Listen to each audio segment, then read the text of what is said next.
आज दिल्ली में Indian national development inclusive alliance यानी इंडिया अलायंस की चौथी बैठक हो रही है। यहां पर कई मुद्दों पर चर्चा हो सकती है। हमारी सहयोगी पल्लवी घोष हैं, हम उनसे बात करेंगे कि आज की बैठक में क्या कुछ है। तो पल्लवी, फिलहाल तो बैठक जारी है, लेकिन कोई जानकारी अगर निकल कर आ रही हो, आज एजेंडे पर क्या है, किन मुद्दों पर बात हो रही है?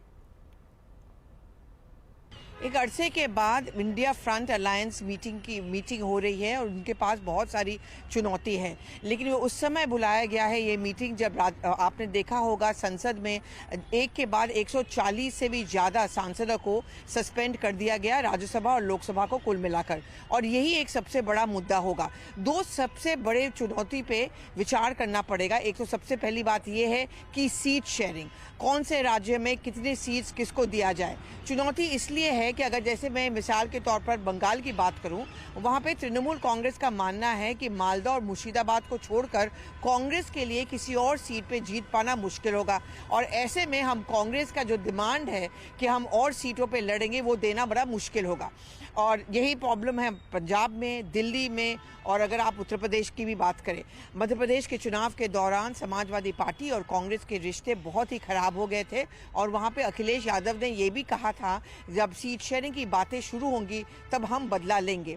अमेठी और रायबरेली में अब तक समाजवादी पार्टी कोई स्ट्रॉन्ग उम्मीदवार खड़ा नहीं करते हैं। अगर उन्होंने इस बार कर दिया तो ऐसे में कांग्रेस के लिए मुश्किल हो सकती है। तो सीट शेयरिंग एक बहुत बड़ी चुनौती है। उसके अलावा एक और है कि चेहरा कौन होगा। एक तरफ आप देखोगे नरेंद्र मोदी का चेहरा है और उनकी छवि काफ़ी मजबूत है, और उनके खिलाफ ऐसा कौन है जो इंडिया फ्रंट अलायंस से लड़ सके, जो उनको एक टक्कर दे पाए।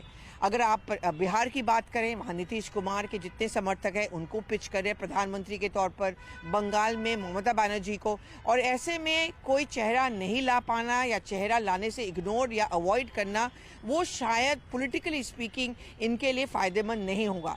लेकिन पिच या स्लोगन इनका क्या होगा? स्लोगन यही होगा कि डेमोक्रेसी को कैसे बचाया जाए। जो संसद के अंदर हो रहा है, जो बाहर हो रहा है, नौकरियाँ नहीं है, ये सब मुद्दों पर विचार होगा। पल्लवी, बहुत शुक्रिया फिलहाल इस अपडेट के लिए। आगे क्या निकला फाइनली बैठक में, इस पर भी आपसे अपडेट लेंगे।